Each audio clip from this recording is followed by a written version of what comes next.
শুভ সন্ধ্যা বন্ধুরা, আপনাদের সকলকে আমার চ্যানেল প্রচেষ্টা রেবায় আবারও স্বাগত। বন্ধুরা, আমার চ্যানেল প্রচেষ্টা রেবায় আপনারা আজকে প্রথম লেখিকা প্রতিভা বসুর লেখা গল্প শুনতে পাবে।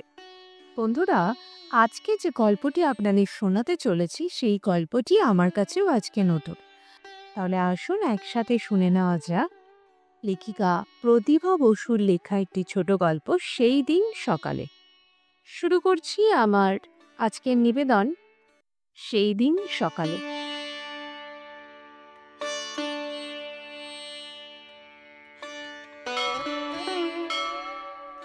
অনুরাধা মিত্রর বয়স 32। কোনো একটি মেয়ে কলেজে 7 বছর যাবৎ পড়াচ্ছেন। আপাতত অধ্যক্ষর পদে উন্নীত। চেহারা অত্যন্ত কাঁচা, মুখশ্রী লাবণ্যময়, মাথার চুল ঘন এবং খাটো। বেশভূষায় খুব পরিপাট্য নেই, কিন্তু রুচি আছে। স্বভাব নরম, গলার স্বর নিচু, কথাবার্তা নম্র এবং মিষ্টি। দেখে মনেই হয় না এত বছর মাস্টারি করছেন। 32 বছর বয়সেও তার স্বাভাবিক লাবণ্য 22 বছরের মেয়ের মতোই সতেজ। এখন শীতের ছুটি। ভেবেছিলেন এই ছুটিতে এবার লম্বা ভ্রমণে বেরোবেন। কলেজের অন্য দুজন সহকর্মিনী দক্ষিণ দিকে যাচ্ছেন। উদ্দেশ্য ওয়াল্টিয়ারের রাকি সমুদ্র দেখে গোপালপুরের ঠান্ডা সমুদ্রে স্নান করে ফিরে আসবে। অনুরাধাও তাদের সঙ্গ নেবেন ঠিক ছিল। হঠাৎ বদলে গেল এই প্রোগ্রাম। এখন তিনি কলকাতা গিয়ে বিয়ে করবেন স্থির করেছেন, অর্থাৎ এতদিনে মনস্থির করতে পেরেছেন। বিয়ে করে ছুটি কাটিয়ে এবারের মতো তিনি কর্মস্থলেই ফিরে আসবেন। তারপর চেষ্টা করবেন কলকাতা বদলি হতে। সরকারি চাকরি বদলি হওয়া অসম্ভব নয়। হোমরা চোমরাদের সঙ্গে আলাপ পরিচয়ও আছে কিছু। এর মধ্যে অবশ্য আরও 2বার প্রস্তাব এসেছে। চেষ্টা চরিত্র করে থেকে গেছেন নিজেই। জায়গাটা খুব ভালো লাগে তার। এ নিয়ে মা বাবা অনেক গঞ্জনা দিয়েছেন, তিনি গায়ে মাখেননি। অনুরাধার ভাবি স্বামী ডক্টর মুন্সি একজন মস্ত ডাক্তার। অনেকদিন যাবতই অনুরাধার পানি প্রার্থী। তিনি বহুকাল বিপত্নিক, কিন্তু কোনো সন্তানাদি নেই। কলকাতার দক্ষিণতম প্রান্তে নিরিবিলিতে মস্ত একটি বাড়ি কিনে সেখানেই বাস করছেন। অনুরাধার বাবাও বছর 2 যাবৎ তার প্রতিবেশী হয়েছেন। ডক্টর মুন্সি হৃদরোগ বিশেষজ্ঞ এবং অনুরাধার মা রিউমেটিক হার্টের রোগী, সুতরাং প্রাত্যহিক ডাক্তার। বিশেষত মায়ের মেয়েটিকে দেখার পর থেকে তিনি যখন দর্শনী নিতে নারাজ হলেন, তখন থেকে ঘনিষ্ঠতাটা বেশ বৃদ্ধিপ্রাপ্ত হল।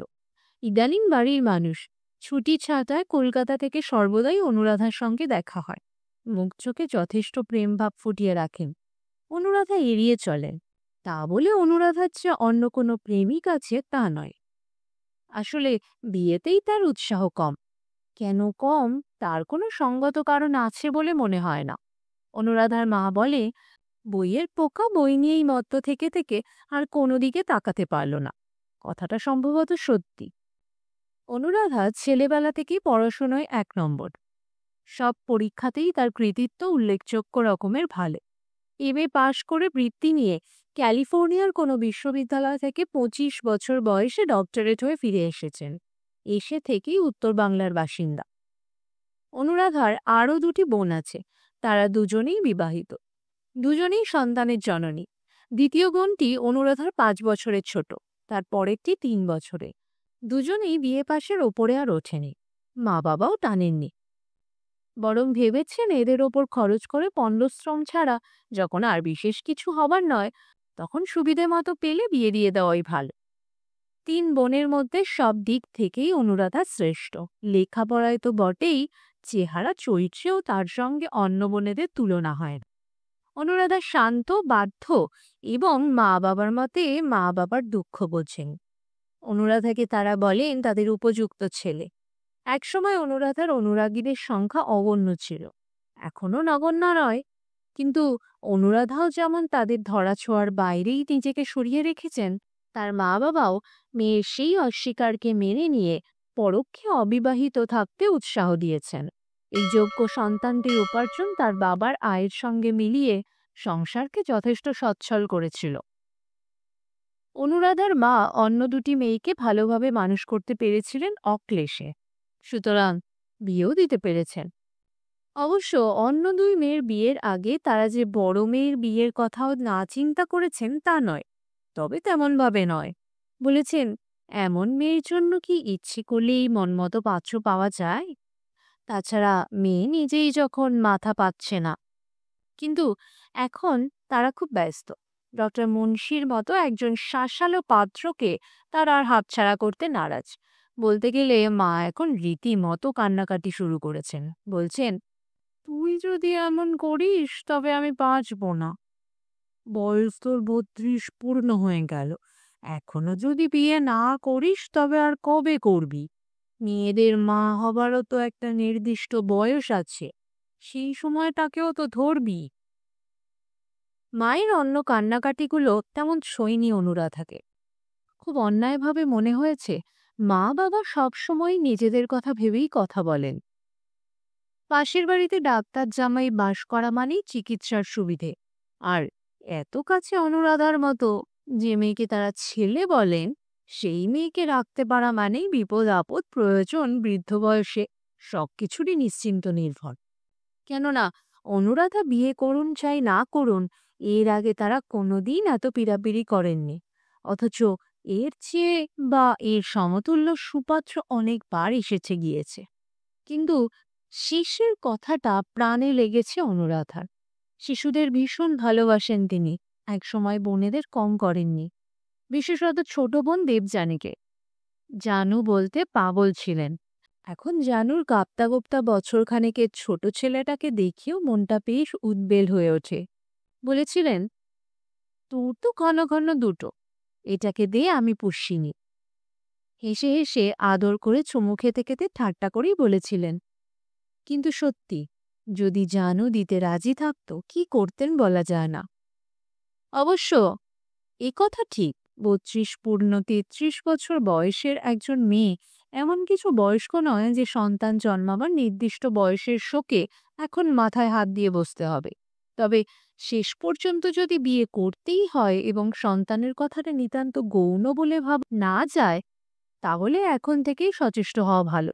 ঠিকঠাক মতো সব যদি হয় তাহলে এই বিচক্ষণ ডাক্তারটিকেই বা কেন নয়? পাত্র হিসেবে লোকটি লোভনীয় তো বটেই, ভদ্রলোকের বয়স ৪১, চেহারা টকটকে, উপার্জনে সিদ্ধহস্ত। তাছাড়া বলা যায় প্রায় ১.৫ বছর যাবৎ তিনি অনুরাধার একনিষ্ঠ ভক্ত। মেজবোন বিশাখা বলে, তোমার প্রেমে উনি হাবুডুবু খাচ্ছেন। শুনতে খুব মন্দ লাগে না, হাজার হোক একজন কৃতী পুরুষ তো বটে, কিন্তু তবু যে কেন নিজের ভেতরে এতটুকু তাগিদ অনুভব করেন না, আসলে ঠিক ক্লিক করে না। না করল, তবু এবার তিনি মনস্থির করেছেন, ভেবে দেখেছেন ক্লিক তার আর কারো সঙ্গেই করবে না। ওটা আর কাজ করছে না তার হৃদয়। মাঝে মাঝে নিজের ওপর রাগও হয়, সেজন্য নিজেকে অসুস্থ মনে হয়। যুক্তি দিয়ে বুঝে নিয়েছেন আসলে প্রেম আর বিবাহ এক বস্তু নয়। একটার মূল্য অপার্থিবতায়, অন্যটা পার্থিব হিসেবে অনিবার্য। অতএব গত ২ মাস আগে ঠিক করেছেন বিয়েটা বরং করে ফেলাই যাক। একজন সঙ্গী তো হবে, মা তো হওয়া যাবে, আর ফাও হিসেবে চিরকালের সুনাম অক্ষুণ্ণ রেখে নিজের মা বাবাকেও সন্তুষ্ট করা যাবে। খবর পেয়ে ডক্টর মুন্সি একটা প্রেমপত্র লিখে ফেলেছিলেন। উড়ে এসে একবার কিসের ছুটোয় যেন দেখাও করে গেছেন।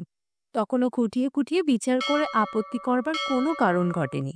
এরপরে মা লিখেছেন, অনেক কপাল করলে এমন জামাই পাওয়া যায়। প্রণামী হিসেবে আমাকে ১৭০ টাকা দিয়ে একখানা গরদ কিনে দিয়েছে। তোমার বাবাকে সিল্কের বুশ শার্ট কিনে দিয়েছে। আরও যে কত ভাবে কত কিছু করে তার ঠিক নেই। গাড়িটা তো বলতে গেলে নিজেদের মতো করেই ব্যবহার করি আমরা। তোমার বাবাকে নিয়মিত ওই ড্রাইভার গিয়ে আপিসে পৌঁছে দেয়। দিনক্ষণ সবই ঠিক করেছি। তুমি ছুটি পাওয়া মাত্র একটা দিনও নষ্ট না করে প্লেনে চলে এসো। প্লেনেই যাচ্ছেন অনুরাধা। অন্যান্যবার ট্রেনেই যান। ট্রেনে চড়তে ভালোবাসেন তিনি, কিন্তু এবারের কথা আলাদা। ভোররাতে ট্যাক্সি চড়ে তাই বাগডোগরা এসেছেন। এমন সুন্দর রোদ উঠেছে, নির্মল আকাশ, দূরে ছকছকে পর্বতমালা, ঘাসে ঘাসে শিশির বিন্দু। মুক্তোর মতো উপমাটা পুরনো, কিন্তু সত্য। এখনো বেশ খানিকটা দেরি আছে প্লেনের। তা থাক, ভারী ভালো লাগছিল এই প্রান্তরে এই সকালটি। এক পেয়ালা চা খেয়ে উজ্জ্বল রোদের মধ্যে তিনি ঘুরে ঘুরে বেড়াচ্ছিলেন, প্রজাপতি দেখছিলেন, বাগান দেখছিলেন, আবার ফিরে ফিরে আসছিলেন। যাত্রী সংখ্যা কম, মাত্র 2টি ছেলে মেয়ে নিয়ে এক দম্পতি খুব খাচ্ছেন সেই থেকে। অনেক পরে আর কিছু করবার না পেয়ে যখন ওজন নিচ্ছিলেন, এই সময়ে আর একটা গাড়ি এসে থামল। আরও যাত্রী এলো। ধূপধাপ নেমে পড়ল তারা। অনুরাধা পিছন ফিরে তাকালেন আর তাকিয়ে চমকে উঠলেন। আরে, এড! এড গার্ডেন না? দেখতে পেয়ে এডও লাফিয়ে গেল। চিনতে তারও এক মুহূর্ত দেরি হয়নি। মুখোমুখি দাঁড়িয়ে চোখে চোখ রেখে সে প্রবলভাবে হাত ঝাঁকাতে ঝাঁকাতে বলল, কি আশ্চর্য, কি আশ্চর্য, কি আশ্চর্য! বিহবল কণ্ঠে অনুরাধা উচ্চারণ করলেন শব্দটি। তারপর, বলো কেমন আছো? নীল চোখে ছায়া ফেলল এ। তুমি কেমন আছো? অনুরাধার গলার স্বরও গাঢ় হল। জানো, তোমার ঠিকানার জন্য আমি কি না করেছি। থাক, কবে এলে বলো? 3 সপ্তাহ। 3 সপ্তাহ? আর দেখা হলো একদিনে? অথচ ভারতে আসার চেষ্টা আমার সেই থেকে। কেন বলো তো? কেন আবার দেশ দেখা? না। তবে? তুমি, তোমার জন্য। আহা, কলকাতা গিয়ে 7 দিন ছিলাম, শহর তোলপাড় করেছি এই নামের মানুষটিকে খুঁজে। কেউ বলতে পারেনি। কত অনুরাধা মিত্রই না আছে সেখানে, শুধু আমি যাকে চাই তার দেখাই মিলল না। শুনে খুশি হলাম। কোথায় যাচ্ছ? কলকাতা। তুমি কোথায়? আমি আমি কোথাও না। আমার বন্ধু দুজনকে তুলে দিতে এসেছি, ওরা যাচ্ছে কলকাতা। তুমি নও কেন? তুমিও চলো না।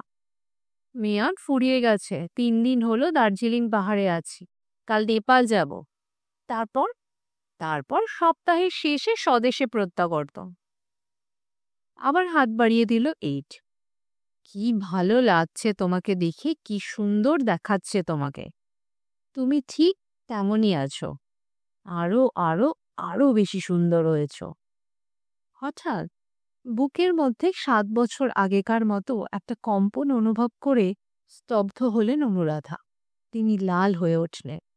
সামলে নিয়ে বললেন, মন রেখে কথা বলার অভ্যেস দেখছি আগের মতোই আছে। সবই আগের মতো আছে। কেমন দেখছো?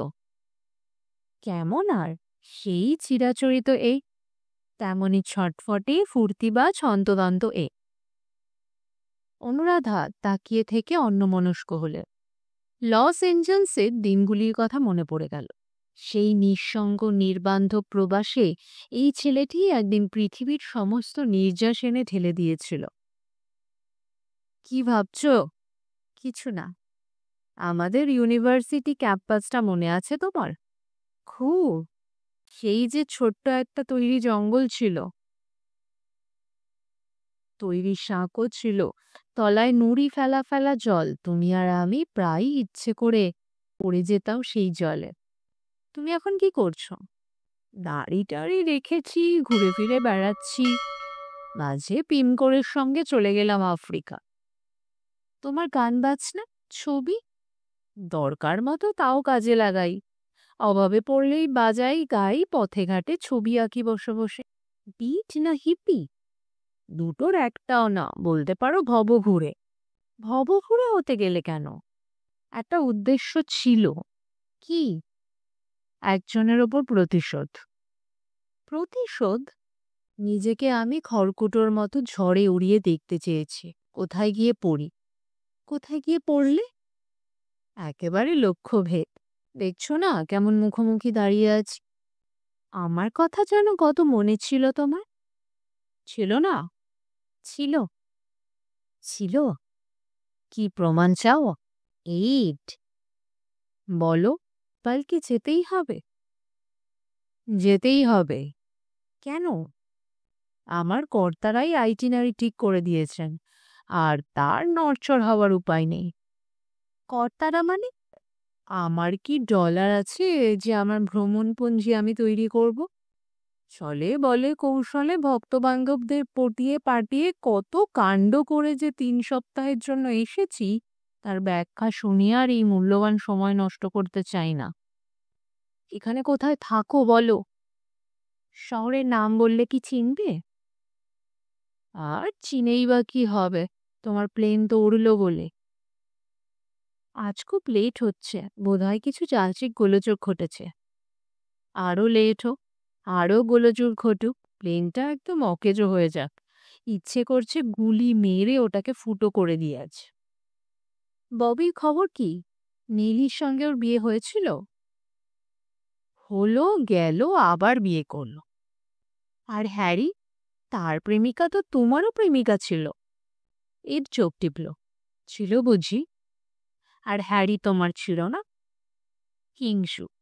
হ্যাঁ, হিংসুকই তো। ওকে দেখলে আমার খুন করতে ইচ্ছে করে। কেন? হ্যারি আমার সকল দুঃখের মূল। কি দুঃখ? আমি পরে জেনেছিলাম হ্যারিটা সব সময় আমার বিরুদ্ধে লাগাতো তোমার কাছে। জানি তোমার উপর ওর দুর্বলতা ছিল, তাই বলে আমার সঙ্গে ওর তুলনা? ভালোবাসার ও কি জানে? সব তুমিই জানো না? নিশ্চয়ই। ওসব ভুলে যাও। কেন ভুলবো? সে দুঃখ কি ভুলবার, ভোলা যায়? আমি ভেবেই পাই না কেমন করে তুমি আমি ফেরার আগেই চলে গেলে, কোনো খবর না রেখে। তুমিও তো চলে গেলে কিছু না বলে। মোটেও না। আমি তোমার ডর্মের দরজায় ডিটেইল নোটিশ লিখে এসেছিলাম। লস এঞ্জেলস থেকে নিউ ইয়র্ক ওরকম একটা রাইড পেলে কেউ না নিয়ে পারে? বলো, তুমিই বলো। সেটা কি দোষ? আর ঠিক হলো একেবারে হঠাৎ। বলতে পারা যায় 3 বন্ধু মিলে হঠাৎই ঠিক করে ফেললাম। মাত্র তো কয়েকদিনের ব্যাপার। থ্যাঙ্কস গিভিং এর ছুটিটা শুধু। আমি রাগ করেছিলাম। আর তুমি যে জুডির সঙ্গে রাইড নিয়ে শিকাগো গেলে বসন্তের ছুটিতে, সেই বেলা? এইটা একটা খ্যাপা। বিষণ্ণ মুখে হাসলেন অনুরাধা। নিঃশ্বাস ফেলে বললেন, ঘোষণাটা শুনছ? আমার এবার প্লেনে ওঠার সময় হয়ে গেল। তাকিয়ে থেকে অপ্রস্তুতভাবে এড হাসল। লজ্জিতভাবে বলল, ও হ্যাঁ, আমি দুঃখিত। এসব কথা বলা আমার উচিত হয়নি বোধহয়। চলো। পিঠে হাত রাখল সে। তোমাকে তুলে দিয়ে আসি। বড্ড উত্তেজিত স্বভাব আমার, তুমি তো সবই জানতে আর কি। সে কথা ভেবে ক্ষমা করে দিও। ও, একেবারে ভুলে গেছি, এসো এসো, আমার বন্ধুদের সঙ্গে তোমার আলাপ করিয়ে দিই। আলাপ হলো। একে একে সবাই উঠে গেল প্লেনে।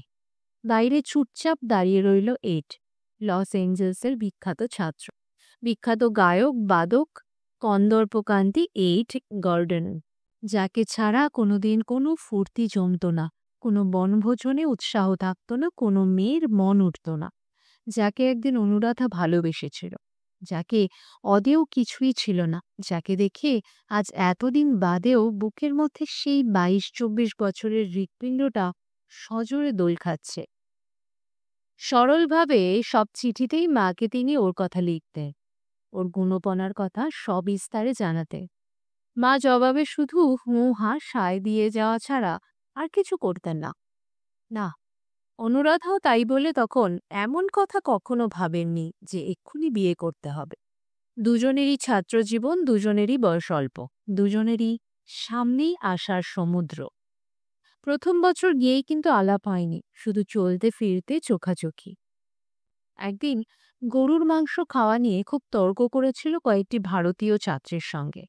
ছোটখাটো একটা বক্তৃতা দিয়ে অনুরাধা বলেছিল, আমাদের যদি নানা রকম ট্যাবু না থাকতো, আমরা যদি খাওয়া দাওয়া বিষয়ে আরও খানিকটা উদারপন্থী হতাম, এত অনাহারের কষ্টে মরতে হতো না। এই যেমন মুসলমানরা শুয়োরের মাংস খায় না, হিন্দুরা গরু খায় না। ব্যাস, আর যাবে কোথায়? হরি তেওয়ারি প্রথম ঠেসে ধরল 7 হাত মালের তলায়।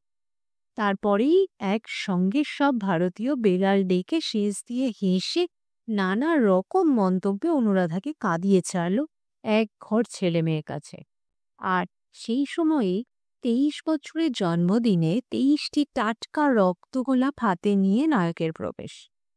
সে যে কি করে জেনেছিল সেদিন তার 23 বছরের জন্মদিন কে জানে।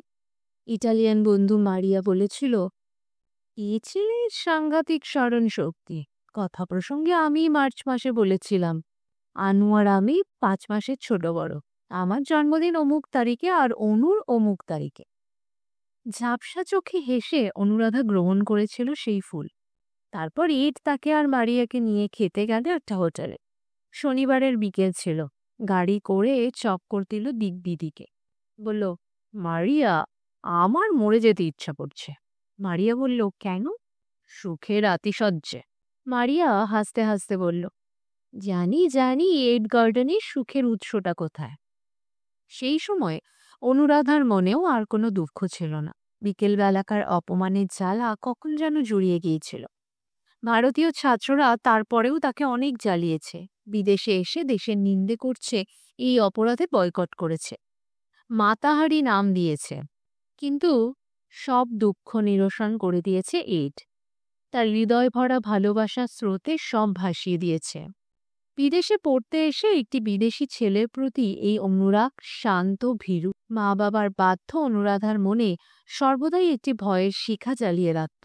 এই যে কখনোই তাদের মনোপুত হবে না, সেই বিষয়ে তিনি অনেক কারণেই নিঃসন্দেহ হয়েছিলেন এবং সেই জন্যই ভেবেছিলেন থিসিসের কাজটা হয়ে গেলেই একটা চাকরি নিয়ে নেবেন। আরও কিছুদিন অন্তত এখানে থাকা যাবে নিশ্চিন্তে। তারপর দেখা যাবে স্রোত কোন দিকে গড়ায়। এর মধ্যেই টেলিগ্রাম এলো, মায়ের হার্টের অবস্থা খুব খারাপ। যদি শেষ দেখা দেখতে চায় অনুরাধা যেন তৎক্ষণাৎ চলে আসে। টেলিগ্রাম পেয়ে কেঁদে কেটে অনুরাধা খুন। মাস্টারমশাইরা ছুটোছুটি করে চেষ্টা চরিত্র করে সেদিন রাত্রেই তুলে দিলেন প্লেনে। 24 ঘন্টার মধ্যে কলকাতা পৌঁছে বাড়ি গিয়ে যখন দেখলে মা বহাল তবিয়তে তরকারি করছেন বসে বসে, একটা অসহ্য কষ্টে টনটন করে উঠল বুকটা। সে কষ্ট ওর জন্য, এড গর্ডনের জন্য। চিঠিটা ভারতীয় ছাত্ররাই লিখেছিল। আতঙ্কিত মা বাবা মেয়েকে সেই কুপথ থেকে ফিরিয়ে আনতে এই মিথ্যা টেলিগ্রাম করা ছাড়া অন্য কোনো উপায় খুঁজে পাননি। তারপর কিছুদিন একটা সাংঘাতিক টানাপোড়েনের মধ্যে কেটে গেল দিক। একদিকে মায়ের হার্ট ফেল করে মৃত্যু ভয়, অন্যদিকে তার নিজের জীবন। শেষ পর্যন্ত মায়ের জীবনের জন্য নিজের জীবনই উৎসর্গ করলেন তিনি। মা প্রতিজ্ঞা করিয়ে নিয়েছিলেন অনুরাধা যেন আর কোনো সংস্রব না রাখে সেই বিদেশি ছেলেটির সঙ্গে। আর প্রতিজ্ঞা না করিয়ে নিলেই বা কি হতো? 12,000 মাইল দূরে বসে কি করতে পারতেন অনুরাধা? তার চেয়ে বরং এইভাবেই একটা নিষ্পত্তি করতে পেরে একথা ভেবে তিনি নিজেকে শান্ত করতে চেয়েছিলেন যে অন্য মানুষটা অন্তত ভুলে যাবার সুযোগ পাবে।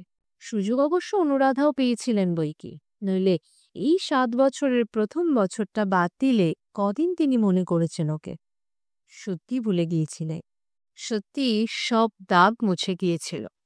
কিন্তু দাগ কি সত্যি মুছে যায়? এই দাগ কি স্লেট পেন্সিলের দাগ? মানুষের হৃদয় কি এতই অনুগত? না, বাইরের শাসনে যতই চুপ করে থাকো, তার জেদ সে ছাড়ে না। ছাড়ে না বলেই 32 পূর্ণ 33-এর অনুরাধাকে সে আর কোনো সুখের দিকে হাত বাড়াতে দেয়নি। শক্ত করে দরজায় এঁটে বন্ধ করে রেখে দিয়েছে। আর কাজ কি অপ্রত্যাশিতভাবেই না সচল হয়ে উঠেছে সব যন্ত্রপাতি। রক্তের স্রোত কি দ্রুত বয়ে যাচ্ছে, মনে হচ্ছে ফেটে যাবে বুকটা। অসহায়ের মতো দাঁড়িয়ে থাকা এইডের দিকে তাকিয়ে কষ্টের সমুদ্র উথলে উঠল। বিচ্ছেদের নতুন যন্ত্রণা দলা পাকিয়ে উঠল কান্না হয়ে। প্লেনের সিঁড়িটা প্রায় সরিয়ে নিচ্ছিল। ছটফটিয়ে উঠলেন অনুরাধা। তরতরিয়ে নেমে এলেন নিচে। এইড রুমাল উড়িয়ে ঝাপসা জানালায় উঁচু হয়ে তাকেই খুঁজছিল। পাশে দাঁড়িয়ে হাসি মুখে লজ্জার রং মাখিয়ে বললেন, এই কি দেখছ? সে কি তুমি? তুমি নেমে এসেছো যে? এই ডবা, চলো তোমাকে আমার কোয়ার্টারে নিয়ে যাই, নইলে দেশে গিয়ে আবার নিন্দে করবে, বলবে কোনো ভদ্রতা জ্ঞান নেই। সত্যি যাচ্ছ না? 2 কাঁধে 2 হাত রেখে 2 চোখে আলো জ্বালিয়ে তাকিয়ে থাকল ইড। নীল কাগজের টিকিটটা ছিঁড়ে ফেলতে ফেলতে অনুরাধা ছোট্ট করে বললেন, অসম্ভব। ব্যাস বন্ধুরা, শেষ হলো লেখিকা প্রতিভা বসুর লেখা একটি ছোট্ট মিষ্টি প্রেমের কাহিনী, সেই দিন সকালে। বন্ধুরা, আমার তো গল্পটি বেশ ভালো লাগলো। আপনাদের কেমন লাগলো আমাকে জানাবেন। আর কার কার মনে হচ্ছে এই গল্পের সাথে আপনাদের নিজেদের জীবনের গল্পটিও মিলে যাচ্ছে, আমাকে কিন্তু কমেন্ট বক্সে কমেন্ট করে জানাবেন। ব্যাস বন্ধুরা, শেষ হলো আমার আজকের নিবেদন। বন্ধুরা, আমার উপস্থাপনা আপনাদের কেমন লাগছে সেটি অবশ্যই আমাকে কমেন্ট বক্সে কমেন্ট করে জানান। আর ভালো লাগলে অবশ্যই একটা লাইক, কমেন্ট, শেয়ার এবং সাবস্ক্রাইব করে দেবেন। আপনাদের একটা ছোট্ট লাইক, শেয়ার এবং সাবস্ক্রিপশন আমার এগিয়ে যাওয়ার মূল পাথেয়।